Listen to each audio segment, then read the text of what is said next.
que passada, semana que passou, segunda-feira, o programa anterior foi o entrevistado que tem um projeto, participa do projeto, ele veio contar aqui, e a outra entrevistada foi alguém que tem uma experiência na caminhada com Deus, né? E hoje veio a entrevistada a Mineia, que ela tem os dois, tanto a caminhada, experiência da caminhada com Jesus, quanto nos projetos, né, que Deus botou no coração dela. E aqui também, não fica de fora também o Diego Campos, né, que Glória. ele também tem essa caminhada e tem uns projetos também, né, que ele faz também, a gente acompanha muito, né. Se apresente aí. Glória. Eu fico grato, muito grato a Deus pela oportunidade, né, que é nos dada nessa tarde de poder falar um pouco tanto da palavra, enquanto também daquilo que Deus tem feito para aqueles que ainda não nos conhecem. Sou missionário Diego Campos, faço parte da Igreja Pentecostal Aliança Eterna, no bairro do São Lázaro, na rua São Vicente, número 40. Os pastores presidentes estão ligadinhos aí comigo agora, pastor Luciano Coelho, pastor Avinaldo Regiane. E eu me sinto feliz, meu amigo, de estar aqui com você e de estar contemplando esse crescimento sobre vossa vida, pois eu sempre digo uma frase, eu sempre falo para minha mãe: quem precisa ser honrado são os pequenos de Deus. Até Samuel, ele quase tem o maior erro do Antigo Testamento. Ele olhou, ele viu o físico, ele olhou, viu a fisionomia da pessoa, viu a estrutura que ele tinha. Ele disse: está diante de mim um ungido de Deus. Mas a honra de Deus, ela não veio para grande. A honra de Deus, ela não vem para quem tem estrutura. A honra de Deus veio para o menor, que ele vai capacitar para aquilo que ele tem a fazer. Então, até Samuel ia tendo o maior erro. E o maior erro da nossa geração é honrar a gente errada. O maior erro da nossa geração é dar honra para quem não merece honra. Dar honra para pessoas que não estão com aquilo que parece ser.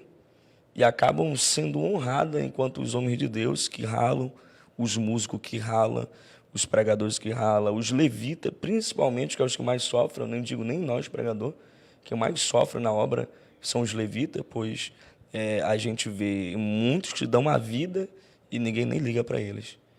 Aí vem uns de fora aí, que a gente sabe como que está e recebe as honras. Mas eu creio que Deus está levantando os Samuéis verdadeiros, que ainda tem a direção de Deus para honrar os pequenos de Deus. É uma honra estar aqui. E pode ter certeza que Deus há de lhe honrar muito ainda, meu amigo. De uma forma poderosa. É uma honra estar aqui. É benção, hein? Eu acompanho o Diego Campos sempre na caminhada, né? E já tive o privilégio de estar participando de alguns eventos junto com ele. No começo do meu ministério, ele foi uma referência para mim. Foi alguém que me incentivava, sem ele saber que estava me incentivando, né? Tanto na pregação, quanto nas experiências, né? Aí depois teve um tempo que eu ouvi falar que no quarto dele era cheio de livros. Cheio de livros que ele estava lá e levava as pessoas para estar aprendendo também, ensinava, né? Glória E tudo a Deus, mais. E isso me incentivou mais. Hoje em dia, lá no quarto lá tem... Também estou fazendo essa montagem de livros lá. Glória né? a Deus, né? E Que benção. vamos lendo. Eu fico feliz, né? Porque essas coisas são coisas que eu não posto. Por exemplo, dia de terça, quarta e quinta, no meu quarto ele se torna uma escola de profetas. Lá vai vários obreiros de amigo meu, de outros ministérios, diáconos, já pregadores mesmo vão lá. E ali nós ensina um pouquinho daquilo que a gente sabe, né? Como extrair do texto uma mensagem revelada.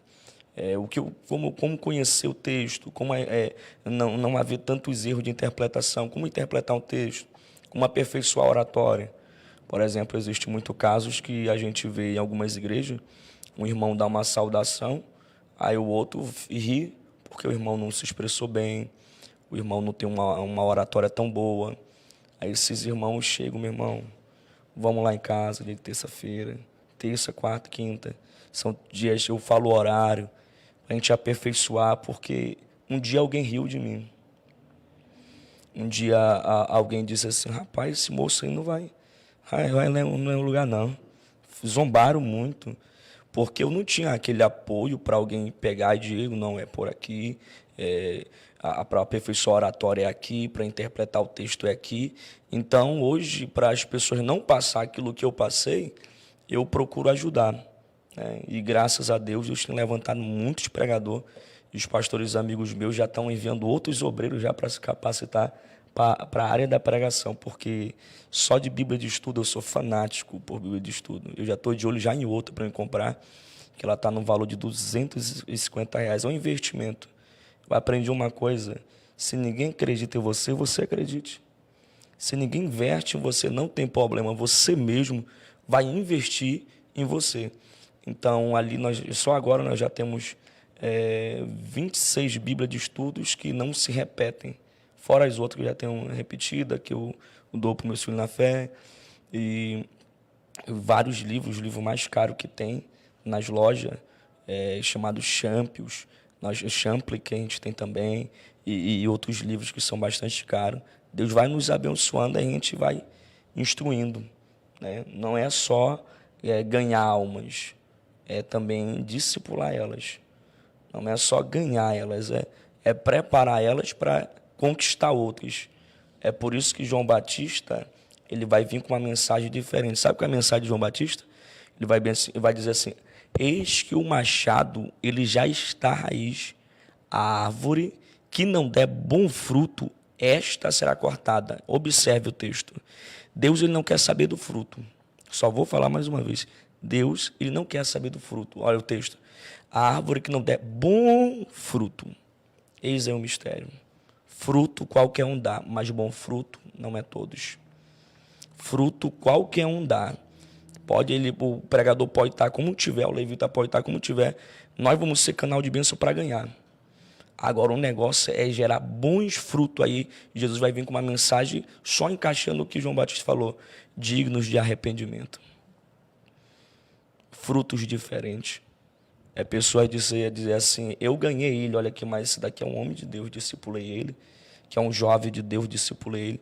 Então a alegria nossa não é de ganhar a multidão, é de discipular homens e mulheres de Deus para conquistar almas para o reino de Deus. Essa é a nossa alegria. Isso tem um problema, né, sobre esse assunto de ganhar almas e não querer cuidar, né? Eu vejo muito isso, que as pessoas ganham almas e não tem quem cuide. Só aquele momento de ganhou e aí, ali o pastor ganhou e não tem como ele faz muita ocupação na vida, né? Na rotina, no dia a dia, né?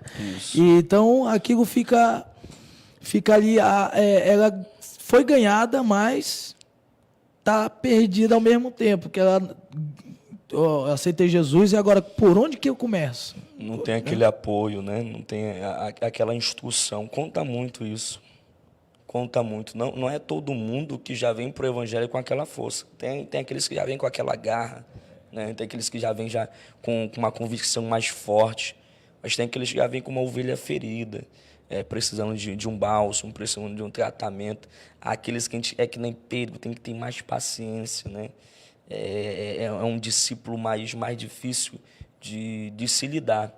Eu vi uma frase no Facebook, todo mundo está comentando, ele dizia assim, eu não tenho medo de Pedro, que Pedro ele pode ser bravo, mas dá de se acalmar. Eu tenho medo de Judas, que Judas ele te abraça, te beija e te trai. Aí eu comentei lá, mas eu não tenho medo nem de Pedro e nem de Judas, eu tenho medo de Caim, que te leva para o campo só para te matar. Esse eu tenho medo. Que te leva para a obra, é que nem um novo convertido, aceitou Jesus, todo mundo abraça. Deixa aquela pessoa crescer para te ver. O tanto de gente que abraçou é aquele que vão querer matar ele. É que nem João Batista, quando ele nasceu, está escrito, quando João Batista nasceu, e os seus vizinhos se alegraram. Agora vai ler quando ele cresceu. sumiu quem se alegrou. Porque nem todo mundo vai se alegrar com o teu crescimento.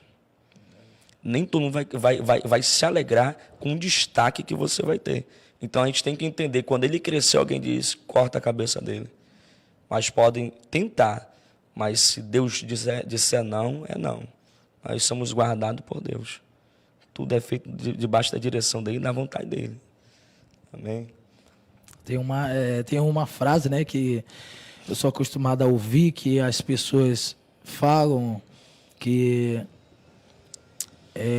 você tá pequeno ali e, como você falou, né, tá pequeno, tá todo mundo abraçando, né, depois que cresce, tá ali, acabou aquela coisa toda, aquela alegria toda. Já é tipo a pessoa, aquela frase, ó, tu pode crescer, eu te ajudo a crescer, mas tu não pode crescer mais do que eu, sabe aquela frase? Isso. É olhar para a vida de José. A Bíblia vai dizer, enquanto José não recebia a túnica, ele andava com seus irmãos, caminhava com seu irmão. Eles iam para o campo com seus irmãos.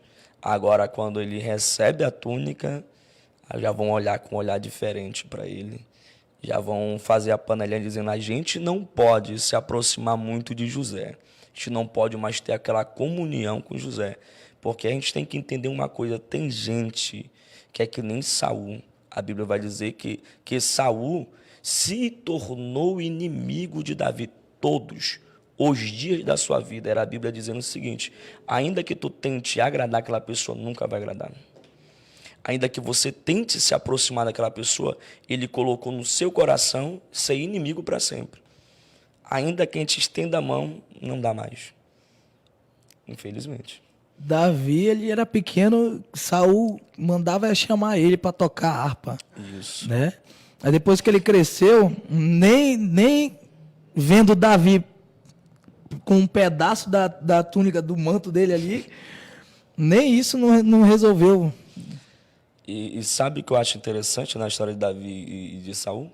É que o texto vai dizer que quando Saul chama Davi, primeiro ele vai ser estimado para ser um tocador, e logo após isso o texto vai dizer, se tornou pajem de arma. O que é um pajem de arma? É aquele que, quando ia para a guerra, além de carregar as armas do rei, era aquele que pegava o escudo e protegia o rei dos seus inimigos. Davi era um protetor de Saul. Davi guardou Saul, Davi livrou Saul dos seus inimigos. E quando Davi, num palácio, virou de costas, Saul tentou matar ele. A pessoa que tanto defendeu ele e guardou ele, agora Saul, a ingratidão, quando ele esperou Davi virar de costa para tentar matar ele, porque tem gente que na tua frente é homem de Deus. Por isso que eu acho bonito o fofoqueiro. Sabe por que eu acho bonito? Porque quando ele está na nossa frente, ele tem que dizer, é homem de Deus, é mulher de Deus. É porque ele te respeita pela frente, mas por trás, que ele tem que respeitar. Porque ele sabe que quem tem história tem que ser respeitado. Tem que ser respeitado. Então a gente tem que ter essa cautela, né, para quem a gente ajuda. Eu vou contar aqui uma história rapidamente. Sempre a gente conta quando a gente vai falar acerca desse texto. Um certo senhor, ele saiu para caçar na floresta e ele achou um ninho. Naquele ninho tinha vários ovos. Ele imaginou que aqueles ovos ali eram de um pássaro.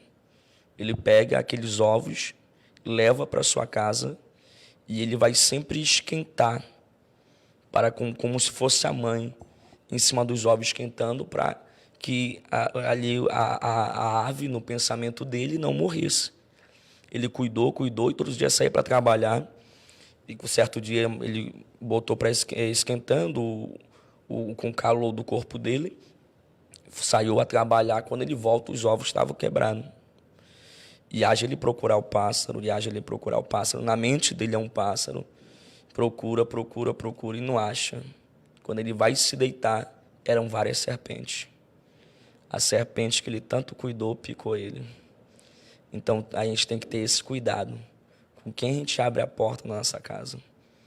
Às vezes pode ser um Judas, às vezes pode ser um Saul, às vezes pode ser um Esaú que está esperando o pai morrer para matar Jacó.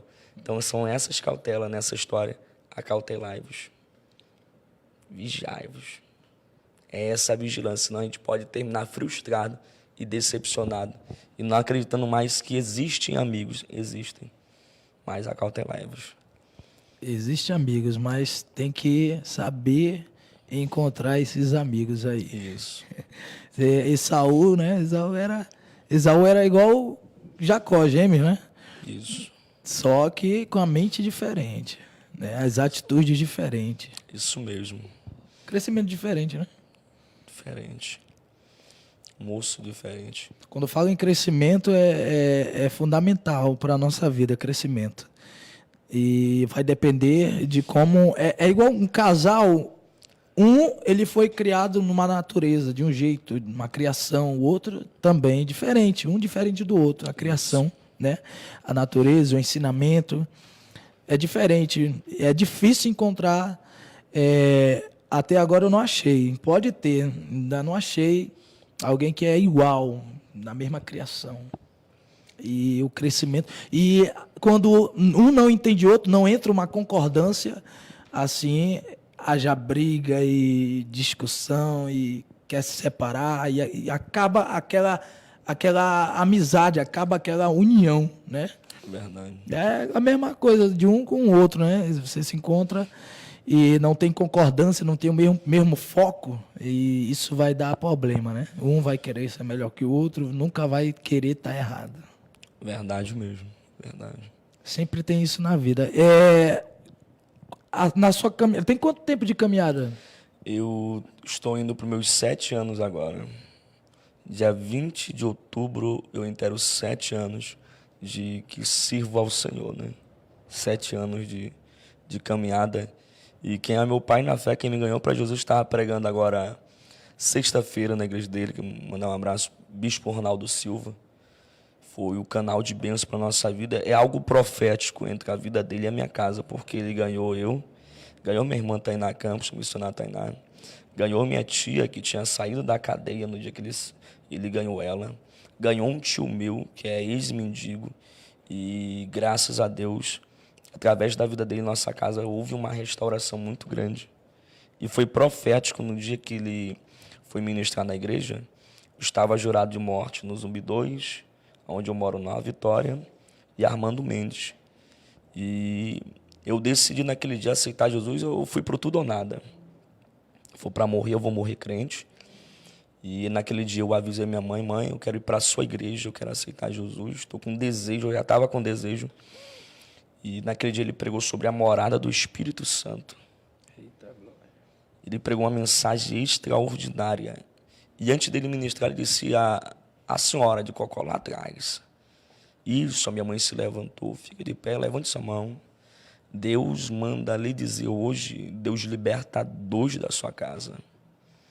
Deus, ele vai libertar 2 da sua casa. A senhora crê? Minha mãe tomou posse. Quando ele termina de pregar, quando ele faz o apelo, a minha irmã, missionária Tainá, estava afastada. Eu nunca tinha aceitado Jesus. Eu olhei para ela e disse, vamos. Ela disse, não quero não. Eu já estava chorando demais. Corri para frente do altar. E não demorou. Ela pegou na minha mão e ele olhou assim para o nosso rosto e disse, vocês são irmãos, né? Somos. Quem é os pais desses jovens aqui? Minha mãe se levanta. A igreja é tomada. Ele disse, hoje se cumpriu mais uma profecia. Foi algo extraordinário. Deus falou que seria naquele dia. Jesus salvou 2 e os 2 são missionários, minha irmã. Mais de 7 anos que prega a palavra. Eu estou com 7 que ministro também. E graças a Deus foi algo muito impactante naquele dia. Eita glória. É benção aí? Rapaz, é forte o testemunho. É só uma parte isso daí. Eu quero convidar a missionária Tainá também para estar aqui. O testemunho da Tainá, ela tem um testemunho muito forte da forma que Deus pegou. Ela foi no anzol, ela deixar para ela contar, que é muito forte dela também. É mesmo. Família Campos. Vai estar toda aqui na programação, aqui no programa Entrevista Varão, hein? Glória a Deus. E tem o projeto das vigílias, não tem? Sim. Ano passado nós estávamos com 4 vigílias nas nossas mãos, né? Nós estamos com a vigília Resgatando as Verdades de Deus, já tem mais de 2 anos, né? A Resgatando as Verdades de Deus foi debaixo de uma revelação. Eu passei uma fase no meu ministério que eu sempre fui muito resguardado, tanto na área de amizade, tanto na área ministerial. Minha vida é o meu quarto, é orar, é dali do meu quarto para pregação. Não sou muito de estar no meio das rodas, né?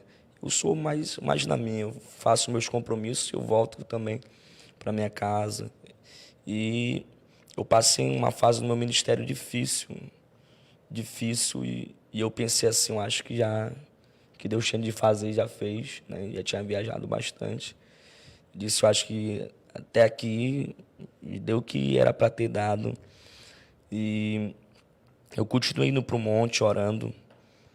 E numa certa madrugada no monte orando, Deus fala comigo. Deus diz, eu vou te resgatar para mim. Aí eu disse, mas Senhor, de que forma? Aí Deus disse, eu vou te fazer melhor do que você já era. Não acabou. E o pastor Zaqueu Simões já fazia 2 anos que pedia para mim fazer vigília. Faz vigília aqui, meu filho, faz vigília aqui. Mas eu sou um tipo de pessoa assim, eu faço tudo debaixo da oração. Se Deus não me der o comando, a ordem, eu não faço. E até no momento, Deus não tinha falado nada de vigília. E eu estava ali na oração no monte. Deus disse, eu já tenho um tema para a vigília que você vai fazer. Resgatando as verdades de Deus. Deus disse, antes de resgatar o povo, eu te resgato para mim. Antes de levantar o povo, eu te levanto. Aquele dia foi um mover no monte, e ouvindo a voz de Deus. Na hora, meu telefone toca, pastor Zaqueu Simões. E aí, meu filho, vamos fazer a vigília? Eu disse, já tem um tema. Resgatando as verdades de Deus. Foi aí que começou o primeiro vigilhão, resgatando. Segundo vigilhão que a gente fazia, voltando ao altar. Terceiro vigilhão que a gente tem lá na nossa igreja. A gente está fazendo agora sábado, é o nosso vigilhão em nossa igreja, voltando à raiz. E nós estávamos também com o vigilhão chamando a atenção de Deus. Era 4 vigílias que a gente estava. E dentro dessas vigílias, qual era o intuito? O desejo do meu coração é sempre dar oportunidade para as pessoas crescerem. As pessoas se desenvolverem, desenrolar o ministério, pegar os homens de Deus que estavam escondidos e dizer, não, vem para cá. Quero que os pastores vejam Deus te usar e as portas se abram. Quero ver o teu ministério crescer. Quero ver você viajar, fazer missão. E graças a Deus, essas 4 vigílias foi portais de Deus para muitos cantores, para muitos pregadores, para levitas, né? Para pessoas que estavam desacreditando até em si próprio. Graças a Deus, foi um canal de bênção para levantar muitas pessoas. Vou dar um exemplo, o pastor Janderson Guedes. No Janderson Guedes, eu nasci na rua Isauro Esperança, rua de cima, a JM dele é na rua de baixo. Eu conheço ele desde de infância, né? De criancinha. Ele estava afastado e ele acompanhou nossa trajetória no Evangelho, então a gente tem um certo respeito no bairro, né? O pessoal nos vê com uma visão boa, graças a Deus. E ele ficou sabendo que eu estava fazendo uma vigília. Quando ele chegou para tocar no pagode, ele não conseguiu tocar. Ele ficou sabendo que eu estava fazendo uma vigília lá próximo, no Zaqueu. Ele disse que quando ele chegou na porta, ele viu a gente começar o clamor. E no meio do clamor, estava orando pela vida dele. Ele disse que na hora de sentir o impacto de Deus, disse, Deus, eu não quero mais aquela vida para mim, não. E ele me ligou, Diego, tem como você me ajudar? Eu voltei para Jesus, tem.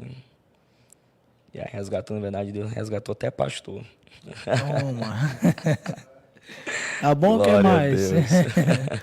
Para te ver como Deus ele é tremendo, tanto na nossa vida como através da nossa vida, né? Isso.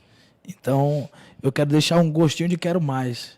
Quero que volte aqui em breve novamente para contar a segunda parte, porque 7 anos é pouco, mas é 7 anos de luta, de caminhada, de prova, de vitória e experiência, e não é pouca não, experiência é 365 dias no ano, então 365 dias de prova. E sabe lá quantas provas num dia, né? Quantas experiências Verdade. com Deus, né? No dia. Tem experiência que marca a nossa vida, né? Vou contar uma aqui rapidamente. A maior experiência do meu ministério. Estava fazendo a rotatória pelo ministério da Deus Forte. Entramos em Tapauá, entramos em Lábrea. Em Lábrea pegamos um avião para Tefé. Chegamos em Tefé e meu telefone toca. Uma moça que eu estive pregando ontem na igreja dela, da igreja do pastor Wagner William, me liga e diz: missionário, você tem coragem de pregar numa tribo indígena? Tenho. Mas missionário, eu vou logo te explicar. Lá falou o nome do rio, é um rio muito perigoso que lá é acostumado a virar embarcações. Esse rio ele é muito conhecido por esse fato. Ele disse: mas missionário, vou logo te avisar, lá não tem bênção, você não vai receber cachê, não vai ter cachê. Outra, missionário, lá é um lugar de difícil acesso, é um povo indígena. Você vai, eu disse, eu estou dentro, mas eu disse, o horário só que eu tenho livro é à tarde. Eu disse, se você quiser, nós vai agora, mas é no horário da tarde. À noite eu já tenho, esses dias tudo um compromisso à noite, a gente não pode falhar aqui. Ela disse, mas você tem coragem? Eu disse, tenho coragem. Você vai, eu vou. Ela fica, você tem certeza? Tenho. Você vai, eu estou falando, eu vou. Mas ela falou, se eu ligar para o pessoal e te pegarem aí, você vai, eu vou. Disse, dando minha palavra, eu vou. Eu chamei o pastor, disse, meu pastor, me ligaram para me pregar numa tribo indígena. Eu falei o nome do local e disse, você não vai. É um lugar muito perigoso, as águas lá é perigosa. É acostumado a afundar embarcações, meu filho. Se você for, você pode morrer. E quem sou eu para mandar um caixão daqui para tua mãe? Você está nas minhas mãos. Meu filho não vai, não vai. Eu, naquela luta, eu disse, pastor, Deus falou comigo. É para mim, Deus é comigo. Disse, meu filho, vamos fazer um acordo. Você vai, mas é por tua conta. Eu não tenho nada a ver. Se acontecer alguma coisa, eu não tenho nada a ver. Eu disse, meu pastor, calma o coração, Deus está no negócio. Eu disse, se Jesus entrou no barco e acalmou a tempestade, agora essa daí. Disse, deixa Deus agir. Ele disse, tá bom, meu filho. No outro dia, no horário da mais ou menos 2 da tarde, vieram me pegar. Quando chegou aquela lancha, cheio de indígena dentro, o coração já começa a acelerar, né? A gente não tem esse costume com o povo. E quando eles chegam, já tinha uns lá que falavam um português já muito legal, dava de entender. Entre a missionária já entraram, me deram um tipo de comida lá, que ainda tive que comer. E eu comi um pouco ali com eles. E nós estamos indo. Aí uma das moças lá disse assim, se segura, porque vai chacoalhar. Varão, aí começou nós entrar nas águas agitadas, e aí a água subia, e aí a gente pensava que ia virar, e o cara acelerava. Disse, segura, e nós conseguimos chegar. Aí disseram, agora tem um outro problema, se a um dia gostar de ti, vai ter que casar. Eu disse, meu Deus, Senhor, eu fiz uma oração mais forte que você sabe. Pesado, hein? E eu disse pro pajé lá, pajé, eu entro, eu prego e eu saio rápido, tá bom? E na cultura deles lá, é um lugar como se fosse redondo, aqui com um local redondo. E o vento começava a bater às 4 horas da tarde, formava-se redemoinho nas águas. A partir das 4 horas em diante, ninguém saía, porque o vento começava a bater, como era redondo ali, ficava rodando o vento ali. As águas já eram agitadas, agora piorava. E quando eu entro na igreja, a igreja é bastante pequena, lotado de índio. E o pai já chegou comigo e disse, se Deus não te usar, tu morre. Meu coração acelerou e disse, Deus, faz a tua obra, Senhor. Me usa como o Senhor nunca me usou. Me usa de uma forma poderosa naquele dia. Foi tanto poder que até o pajé falava em língua. Eita, glória. Aquele dia foi 3 almas para Jesus, 3 almas se renderam. E ali no meio daquele mover, o que marcou minha vida, eu vou falar agora, mudou minha vida. Quando Eu terminei de pregar, terminou o culto, uma senhora chegou comigo e disse: missionário, por favor, vai orar na minha casa. Eu disse: minha senhora, pelo horário o vento já começou já. Pelo horário o negócio vai ficar difícil para mim sair daqui. Disse: por favor, missionário. Ela disse: me dá 5 minutos só. É rápido, orou, você já sai. Ela pedindo, eu disse: minha senhora, vai ficar difícil para mim sair. Ela disse: por favor, vai. Deus quer te usar. Quando ela falou: Deus quer te usar, eu disse: eu vou. E quando a gente saímos da igreja, a gente pegamos uma trilha para dentro da mata. E quando eu vi distante assim a casa daquela moça, um fedor ia aumentando. Quanto mais eu me aproximava, o fedor ia aumentando. Quanto mais eu me aproximava, o fedor ia aumentando. Quando eu cheguei na casa, o fedor estava muito forte. Era o marido dela, que estava sentado sobre a rede. Ele tinha feito todas as suas necessidades na rede. E as suas fezes ali estavam o odor forte. Aquele homem, ele também era um pajé, estava paralítico. Estava deitado na rede, todo sujo. Quando ele me olhou, disse: glória a Deus, glória a Deus, glória a Deus. Deus é fiel. Deus ouviu minha oração. Deus ainda me ama. Chega aquela palavra, me confrontou. E no mesmo estado que ele estava, ele pediu um abraço. Me dá um abraço. Eu abracei ele todo sujo. O cheiro estava forte. Eu abracei aquele moço. Ele disse o seguinte para mim: Deus, ele me ama. Trouxe um pregador da cidade de Manaus só para vir pregar para mim. Eu orava a Deus, dizia: Deus, se o Senhor me ama, traz alguém para orar por mim. Ele falou essa frase aqui: ainda que Deus não me cure, ele vai continuar sendo meu Deus. Ele disse: você está vendo esse estado que eu estou, mas todos os dias eu agradeço a Deus pelo que ele tem feito na minha vida. Eu olhei para mim mesmo e disse: Deus, sou eu que preciso de oração. Às vezes nós temos tudo e a gente ainda reclama. Esse moço aqui, eu posso dizer, perdeu tudo, mas ele te adora com força. Ele te adora de coração. Ele disse: Senhor, me ensina a ser crente. Eu olhei para ele e disse: moço, sou eu que preciso das tuas orações. Eu que preciso ter esse amor que você tem. Ele olhou para mim e disse: aqui tem 2 grupos indígenas. Um que é crente, o outro que são dos rituais. No dia que o óleo desceu sobre a minha cabeça, foi feita uma obra de magia negra e eu vim parar aqui. E Deus disse para mim que Deus, ele há de mudar a minha história. Eu disse: Deus, me dá uma confirmação, envia alguém aqui, você chegou. Ele disse: na próxima vez que você vir aqui, eu vou estar andando e eu vou pregar do teu lado. Aquela palavra marcou a minha vida. Eu disse: Senhor, é essa a fé que eu preciso. É crer que a qualquer momento a promessa ela há de acontecer sobre nossa vida.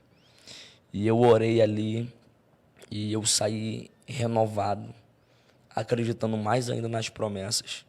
Para você que está ligado conosco, nunca desista. Nunca pare de acreditar naquilo que Deus prometeu para você. Pois o nosso Deus, ele é fiel para cumprir com todas as suas palavras. Aleluia. Amém.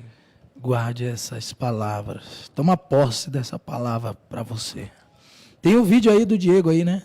Tem um vídeo aí do Diego para a gente encerrar aqui, ó, esse momento, para a gente encerrar. E um vídeo aí rapidinho para a gente ver como é que é mais ou menos na hora da pregação dele. É benção, né? Deixar um gosto de quero mais aqui Glória. para a próxima vez vir aqui. Eu creio que vem logo os irmãos, né? Os irmãos coragem. Minha mãe tem cada testemunho abençoado, que minha mãe é coluna de oração em casa, né? A vida da minha mãe é orar e interceder pelo nosso ministério. Uma mulher guerreira, graças a Deus. Deus nos abençoou com a mãe maravilhosa. Isso é benção, hein? Isso é benção.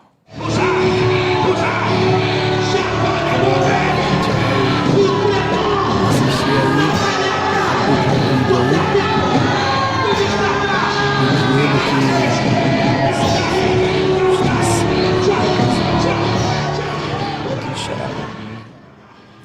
lá no Ceará, Fortaleza. Esse daí já foi os momentos finais já da mensagem.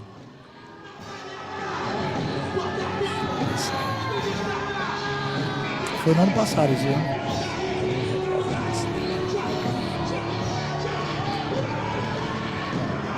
Isso. Aí. É isso aí. Então a gente agradece aí a oportunidade de ter aceitado o convite. Amém. Creio que você vai estar aqui em breve novamente, né? Glória a Deus. A gente precisa muito dessas experiências todo dia, né? Esse testemunho. E creio que muita gente que está assistindo ou que vai assistir depois vai se comover com isso, vai sentir um impacto, né, de cada palavra que foi dita aqui nessa tarde, nessa programação. Oh, glória. Então, a gente vai ficando por aqui. Programa Entrevista Varão. Agradeço a oportunidade de todos estarem aqui, todos participarem nessa tarde. E na próxima segunda a gente vai estar aqui novamente às 3h da tarde. Eu já convido você para estar aqui comigo com mais uma programação. Então, que Deus abençoe você e sua família, a paz esteja na sua casa em nome de Jesus e o amor de Cristo venha sempre unir a igreja. Tchau.